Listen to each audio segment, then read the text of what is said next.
പെൻസിൽവാനിയയിലാണ് യുഎസിലെ ആദ്യത്തെ ഓയിൽ വെല്ല് സ്ഥാപിതമായത്.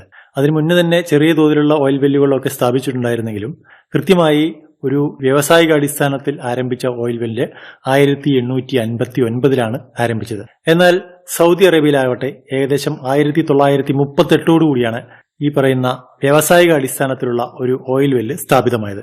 1938 California Arabian standard oil company എന്ന് പറയുന്ന ഒരു കമ്പനിയാണ് അവിടെ ആദ്യമായി ഓയിൽ കണ്ടെത്തിയത്. സൗദി അറേബ്യയിലെ ദമാമിലായിരുന്നു ഇത്. 1970 വരെ അമേരിക്കയായിരുന്നു ലോകത്തിലെ ഏറ്റവും വലിയ ക്രൂഡ് ഓയിൽ ഉൽപാദകർ. അതിൽ തന്നെ 1960 മുതൽ 1970 വരെയുള്ള കാലയളവിൽ അമേരിക്കയുടെ ഓയിൽ ഉൽപാദനം ഏകദേശം 3 ഇരട്ടിയിലധികം വർദ്ധിച്ചു. 1970 കാലഘട്ടങ്ങളിൽ അമേരിക്കയുടെ ഓയിൽ ഉൽപാദനം ഏകദേശം 10 ലക്ഷം ബാരൽ പെർ ഡേ എന്നായിരുന്നു. അതായത് ഏകദേശം സൗദി അറേബ്യയുടെ ഇന്നത്തെ ഓയിൽ പ്രൊഡക്ഷൻ. സൗദി അറേബ്യ ഇന്ന് ഏകദേശം 10 ലക്ഷം ബാരലാണ് ഒരു ദിവസം ഉൽപ്പാദിപ്പിക്കുന്നത്. ഏകദേശം 50-55 വർഷം മുന്നേ 1970 അമേരിക്കയുടെ ശരാശരി ഓയിൽ ഉൽപാദനമായിരുന്നു ഈ പറയുന്ന 10 ലക്ഷം ബാരൽ പെർ ഡേ എന്നുള്ളത്. 1970 ശേഷം അമേരിക്കയുടെ ഓയിൽ പ്രൊഡക്ഷൻ കുറയാൻ തുടങ്ങി.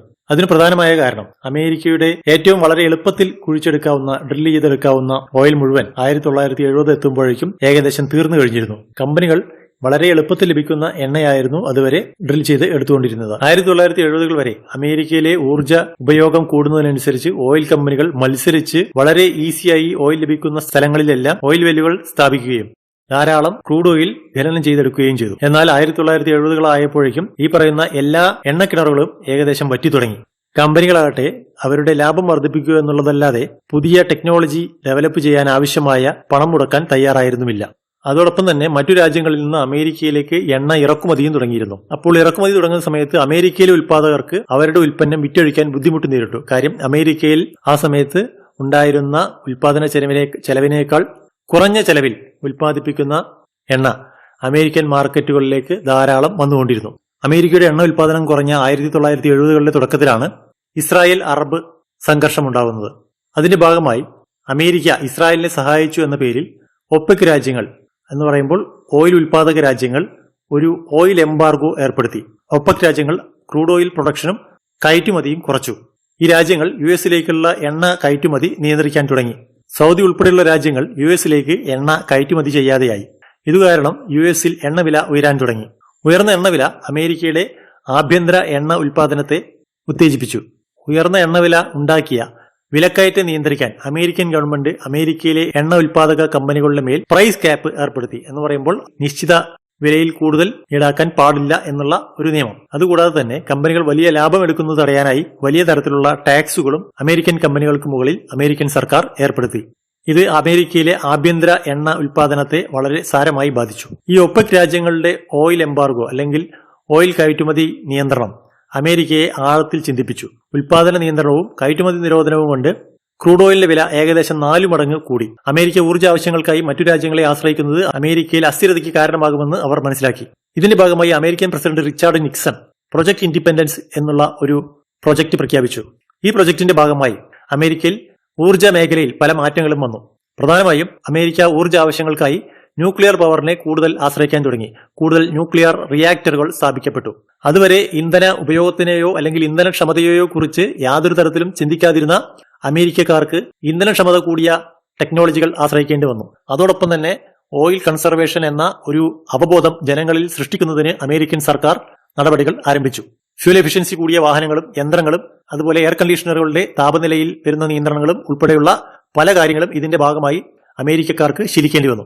മാത്രമല്ല അമേരിക്ക ഒരു ഓയിൽ റിസർവ് നിർമ്മിക്കാനായി തീരുമാനിച്ചു.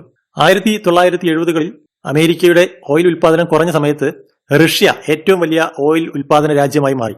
1980 വരെയും റഷ്യ ഏറ്റവും കൂടുതൽ ക്രൂഡ് ഓയിൽ ഉൽപ്പാദിപ്പിക്കുന്ന രാജ്യമായിരുന്നു.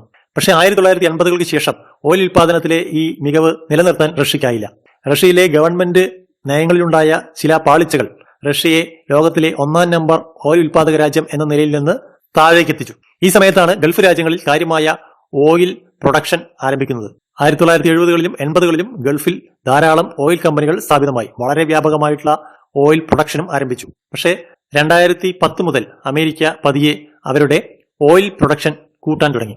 ഇത് പ്രധാനമായും ഷെയിൽ ഓയിൽ എന്ന് പറയുന്ന ഒരു തരത്തിലുള്ള ക്രൂഡ് ഓയിലായിരുന്നു. ഈ ഷെയിൽ ഓയിൽ താരതമ്യേന കട്ടികൂടിയ പാറകൾക്കിടയിൽ നിന്നാണ് ഖനനം ചെയ്തെടുക്കുന്നത്. മുന്നേ തന്നെ ഷെയിൽ ഓയിലിനെ കുറിച്ച് അറിയാമെങ്കിലും ഷെയിൽ ഓയിലിന്റെ പ്രൊഡക്ഷൻ എന്ന് പറയുന്നത് വളരെ ചെലവേറിയ ഒരു പ്രക്രിയയാണ്. എണ്ണവില ബാരലിന് $100 മുകളിൽ പോയപ്പോഴാണ് ഷെയിൽ ഓയിൽ പ്രൊഡക്ഷൻ ത്വരിതപ്പെട്ടത്. 2010 മുതൽ അമേരിക്ക വളരെ കാര്യമായി ഷെയിൽ ഓയിൽ ഉൽപ്പാദിപ്പിക്കാനായി ആരംഭിച്ചു. അമേരിക്കയുടെ എണ്ണ ഉൽപ്പാദനം കൂടിയത് ഒപെക് രാജ്യങ്ങളെ ശരിക്കും പേടിപ്പിച്ചു. അമേരിക്ക തങ്ങളുടെ വിപണി പിടിച്ചെടുക്കുമോ എന്നുള്ള ഒരു ഭയം അവരെ പിടികൂടി. അമേരിക്കയിലെ ഷെയിൽ ഓയിൽ കമ്പനികളെ നേരിടാനായി അവർ എണ്ണ ഉൽപ്പാദനം കൂട്ടി. കൂടുതൽ എണ്ണ മാർക്കറ്റിലേക്ക് എത്തുമ്പോൾ സ്വാഭാവികമായും എണ്ണയുടെ വില കുറയും. 2014-16 കാലഘട്ടങ്ങളിൽ ഒപെക് രാജ്യങ്ങൾ വളരെ വലിയ തോതിൽ എണ്ണ മാർക്കറ്റിലേക്ക് ഒഴുക്കി. ഇത് അമേരിക്കയിലെ ഷെയിൽ ഓയിൽ കമ്പനികളെ ശരിക്കും പിടിച്ചുലച്ചു. ഇതിന്റെ ഭാഗമായി കുറെ പ്രതിസന്ധികൾ അവർ നേരിട്ടെങ്കിലും പല കമ്പനികളും ഈ പ്രതിസന്ധിയിൽ പിടിച്ചു നിന്നു. ഷെയിൽ ഓയിൽ കമ്പനികൾ പുതിയ ടെക്നോളജിയെ ആശ്രയിച്ചു. അവർ പുതിയ എണ്ണ സ്രോതസ്സുകൾ കണ്ടെത്തുന്നതിന് ഏറ്റവും അത്യന്താധുനികമായ ഉപകരണങ്ങൾ വികസിപ്പിച്ചെടുക്കുകയും ഉപയോഗിക്കുകയും ചെയ്യാൻ തുടങ്ങി. അതുപോലെ തന്നെ ഓയിൽ ഡ്രില്ലിംഗിൽ അവർ പല മാറ്റങ്ങളും കൊണ്ടുവന്നു. ഹൊറിസോണ്ടൽ ഓയിൽ ഡ്രില്ലിംഗ് വ്യാപകമാക്കി. ഹൈഡ്രോളിക് ഫ്രാക്ചറിംഗ് പോലുള്ള ടെക്നോളജികൾ ഉപയോഗിച്ചു. കഴിഞ്ഞ കുറെ വർഷങ്ങളായി അമേരിക്കയാണ് നിലവിൽ ഏറ്റവും കൂടുതൽ ക്രൂഡ് ഓയിൽ ഉൽപ്പാദിപ്പിക്കുന്നത്. 2024 അവരുടെ production 13 million barrel per day ആയിരുന്നു. അതേസമയം സൗദി അറേബ്യ ഏകദേശം 10 മില്യൺ ബാരലിനോടടുത്തായിരുന്നു ഓയിൽ ഉൽപ്പാദിപ്പിച്ചത്. ഒപെക് രാജ്യങ്ങൾ ഓയിൽ ഉൽപ്പാദനം അടുത്തൊന്നും വർദ്ധിപ്പിക്കാൻ ആഗ്രഹിക്കുന്നില്ല. കാരണം ക്രൂഡ് ഓയിലിന്റെ 65% ട്രാൻസ്പോർട്ടേഷൻ ആവശ്യങ്ങൾക്കായാണ് ഉപയോഗിക്കുന്നത്. അത് റോഡ്, റെയില്, ഷിപ്പ്, എയർക്രാഫ്റ്റ് അങ്ങനെ പലതരത്തിലുള്ള സെക്ടറുകൾ ഈ പറയുന്ന ഓയിൽ ഉപയോഗിക്കുന്നുണ്ട്. ധാരാളം ഇലക്ട്രിക് വാഹനങ്ങൾ മാർക്കറ്റിൽ വരുന്നത് ട്രാൻസ്പോർട്ടേഷൻ സെക്ടറിലുള്ള എണ്ണ ഉപയോഗത്തെ വളരെ കാര്യമായ തോതിൽ കുറച്ചിട്ടുണ്ട്. ട്രാൻസ്പോർട്ടേഷൻ സെക്ടറിൽ എണ്ണ ഉപയോഗം കുറയുന്നത് മാർക്കറ്റിൽ എണ്ണയുടെ വില കുറയാൻ കാരണമാകും എന്നുള്ള ഭയത്തിൽ മാർക്കറ്റിലേക്കുള്ള എണ്ണ ഒഴുക്ക് കുറയ്ക്കാൻ വേണ്ടിയാണ് ഒപെക് രാജ്യങ്ങൾ എണ്ണ ഉൽപ്പാദനം കുറച്ചിരിക്കുന്നത്. ഒപെക് എന്ന് പറയുന്നത് എണ്ണ ഉൽപ്പാദക രാജ്യങ്ങളുടെ ഒരു സംഘടനയാണ്. ഒപെക് രാജ്യങ്ങൾ കാര്യമായ കൂടിയാലോചനകൾക്ക് ശേഷമാണ് എണ്ണ ഉൽപ്പാദനം കൂട്ടുകയോ കുറയ്ക്കുകയോ ചെയ്യുന്നത്. അവർ എണ്ണയുടെ മാർക്കറ്റ് വില ഒരു പരിധിയിൽ കൂടുതൽ താഴാൻ ആഗ്രഹിക്കുന്നില്ല. പല ഗൾഫ് രാജ്യങ്ങളുടെയും ഏറ്റവും വലിയ വരുമാനം എന്ന് പറയുന്നത് എണ്ണയിൽ നിന്നുള്ള വരുമാനമാണ്.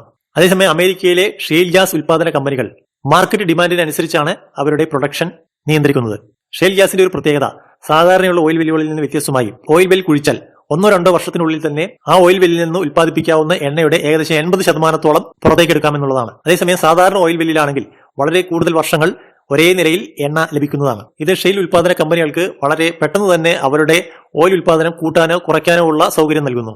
മാർക്കറ്റിൽ എണ്ണയുടെ ആവശ്യം കൂടുന്നതിനനുസരിച്ച് കൂടുതൽ ഓയിൽ വെല്ലുകൾ കുഴിച്ച് കൂടുതൽ എണ്ണ ഉൽപ്പാദിപ്പിക്കാനും ആവശ്യം കുറയുന്നതിനനുസരിച്ച് ഓയിൽ ഉൽപ്പാദനം കുറയ്ക്കാനും ഷെയിൽ ഓയിൽ കമ്പനികൾക്ക് വളരെ ഈസിയായി സാധിക്കുന്നു.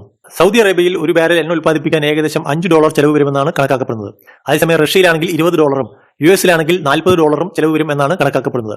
എന്നാലും ഏകദേശം $60-70 എണ്ണവില ഒരു ബാരലിനുള്ളപ്പോൾ യുഎസിലെ കമ്പനികൾക്ക് വളരെ ഫലപ്രദമായി തങ്ങളുടെ ഉൽപ്പന്നം വിറ്റഴിക്കാൻ സാധിക്കുന്നുണ്ട്. ഏറ്റവും പുതിയ ടെക്നോളജിയിൽ ഊന്നിയുള്ള എണ്ണ ഉൽപ്പാദനവും വളരെ എളുപ്പത്തിൽ എണ്ണ ഉൽപ്പാദനം കൂട്ടാനോ കുറയ്ക്കാനോ സാധിക്കുമെന്നുള്ളതും ഷെയിൽ എണ്ണ ഉൽപ്പാദകരെ മാർക്കറ്റിൽ പിടിച്ചു നിൽക്കാൻ വളരെയധികം സഹായിക്കുന്നുണ്ട്. അമേരിക്ക റഷ്യയിൽ നിന്ന് ആരും എണ്ണ വാങ്ങരുത്, ഇറാനിൽ നിന്നും എണ്ണ വാങ്ങരുത് എന്നൊക്കെ പറയുന്നത് കൂടി ഇതിനോടൊപ്പം ചേർത്ത് വായിക്കണം.